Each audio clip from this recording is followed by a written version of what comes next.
রাষ্ট্র নিয়ে ছিনিমিনি খেলছে অন্তর্বর্তী সরকার, এমন অভিযোগ করে বিএনপির স্থায়ী কমিটির সদস্য হাফিজ উদ্দিন আহমেদের প্রশ্ন, করিডোরের নামে বাংলাদেশ যুদ্ধে জড়িয়ে পড়ছে কিনা। দলটির আরেক নেতা আব্দুস সালামের অভিযোগ, নির্বাচন নিয়ে তালবাহানা করছে সরকার।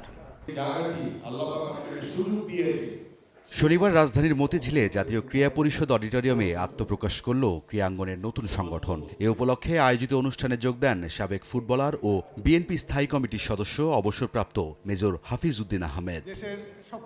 প্রধান অতিথির বক্তব্যে হাফিজ উদ্দিন আহমেদ অভিযোগ করেন, রাষ্ট্র নিয়ে ছিনিমিনি খেলছে অন্তর্বর্তী সরকার। একটি রাষ্ট্রকে নিয়ে তারা ছিনিমিনি খেলছে। এখন তো আরেক বিপদ সামনে উপস্থিত হয়েছে, মানবিক করিডোর। আমরা কি জনগণের সম্মতি ব্যতি রেখে যুদ্ধে জড়িয়ে পড়তে যাচ্ছি? বর্তমান সরকার নির্বাচন চায় না, তারা মুখে এটি বলে না, কিন্তু তাদের অঙ্গভঙ্গি, অন্যান্য কথাবার্তায়, উপদেষ্টাদের কথাবার্তায় আমাদের মনে প্রতীতি জন্মেছে যে এরা দেশের গণতন্ত্রকে আবার পূর্ণমাত্রায় বিকশিত হওয়ার সুযোগ দেবে না। রাজধানীতে আলাদা অনুষ্ঠানে অংশ নিয়ে বিএনপির ভাইস চেয়ারম্যান আব্দুস সালামের অভিযোগ, নির্বাচন নিয়ে তালবাহানা করছে অন্তর্বর্তী সরকার। নির্বাচন নিয়ে তালবাহানা করছেন।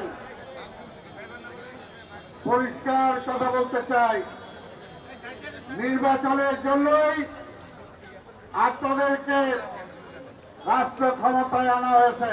এই পর্যন্ত যে আলোচনা হয়েছে সংস্কারের বিষয়ে রাজনৈতিক দলগুলোর সাথে যতগুলোতে জনগণ তারা ঐক্যমত হয়েছে, সে ঐক্যমতকে সামনে রেখে আপনি নির্বাচনী শিডিউল অ্যানাউন্স করুন।